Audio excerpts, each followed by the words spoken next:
রাজ্য বিধানসভায় এসে ভাষণ দিতে চান দেশের উপরাষ্ট্রপতি জগদীপ ধনখড়। সচিব মারফত তার এই ইচ্ছের কথা বিধানসভার অধ্যক্ষকে তিনি জানিয়েছেন বলে সূত্রের খবর, যাতে সায় দিয়েছেন বিধানসভার অধ্যক্ষ। অধিবেশন শুরু হওয়ার কয়েকদিন আগে সচিব উপরাষ্ট্রপতি তিনি এসেছিলেন এবং বিধানসভার অধিবেশনের কিছুদিন আগে কলকাতায় এসেছিলেন উপরাষ্ট্রপতির সচিব।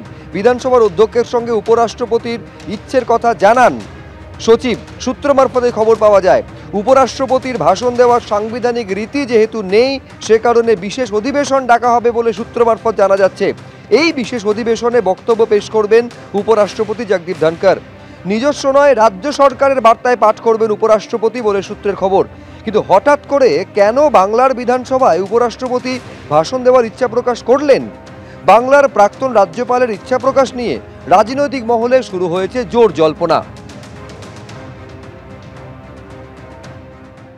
আসলে বাংলার বিধানসভা, বাংলা সরকারের মডেল, মাননীয় মুখ্যমন্ত্রীর নেতৃত্বে বাংলার বিধানসভা যে উচ্চতায় পৌঁছেছে, ফলে যতই বিজেপি করুন, যতই বিজেপি সমর্থন হন, যতই অন্ধ তৃণমূল বিরোধী করুন, তো এখন উপরাষ্ট্রপতির সেই বঙ্গ বিধানসভার যে গুরুত্ব এবং আকর্ষণ, সেখানে একটু সামিল হতে চাইছেন। এ তো ভালো কথা। তিনি হয়তো অনুতাপ ফিল করছেন যে তখন বিজেপির কথায় খুব যেগুলো করেছি সেগুলো নীতিগতভাবে এবং রীতিগতভাবে ঠিক কাজ করেনি।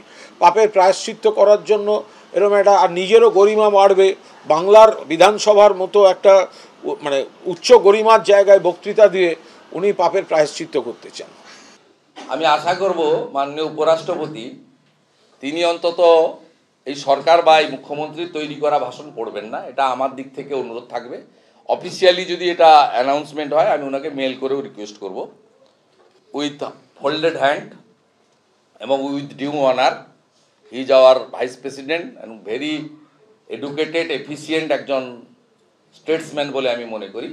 তার পিরিয়ডে তিনি যেভাবে পশ্চিমবঙ্গের সংবিধান বাঁচানোর জন্য, গণতন্ত্র বাঁচানোর জন্য লড়েছেন, বিশেষ করে 2021-এ পোস্টপোল ভায়োলেন্সে উনি বিএসএফের হেলিকপ্টার নিয়ে যেভাবে পৌঁছে গেছিলেন আসামের ত্রাণ শিবির থেকে আমার নন্দীগ্রাম পর্যন্ত, আমরা সবাই কৃতজ্ঞ আছি ওনার কাছে। উনি কোন পোস্টে আছেন জানি না, কিন্তু আমরা কৃতজ্ঞ আছি। গোটা বাংলা ওর কাছে কৃতজ্ঞ আছে, বাংলার সমস্ত অত্যাচারিত পীড়িত মানুষ কৃতজ্ঞ আছে। তৃণমূলের এক সাংসদ সারা দেশে আমিষ নিষিদ্ধ করার কথা বলেছিলেন। তৃণমূলের আরেক সাংসদ সংসদে দাঁড়িয়ে মাছে ভাতে বাঙালির প্রসঙ্গ তুলছেন। তিনি বলছেন, বাংলায় কেউ গেলে ইলিশ বা চিংড়ির খোঁজ করে। কয়েকদিন আগে আপনারা জানেন শত্রুঘ্ন সিনহা তিনি সারা দেশে আমিষ নিষিদ্ধ করার কথা বলেছিলেন। আবার তৃণমূলের আরেক সাংসদ কল্যাণ বন্দ্যোপাধ্যায় তিনি সংসদে দাঁড়িয়ে মাছে ভাতে বাঙালির পক্ষে সওয়াল করছেন। There is a Bengali proverb known as "माछे भाते बांगाली", मछली और चावल बांगाली है।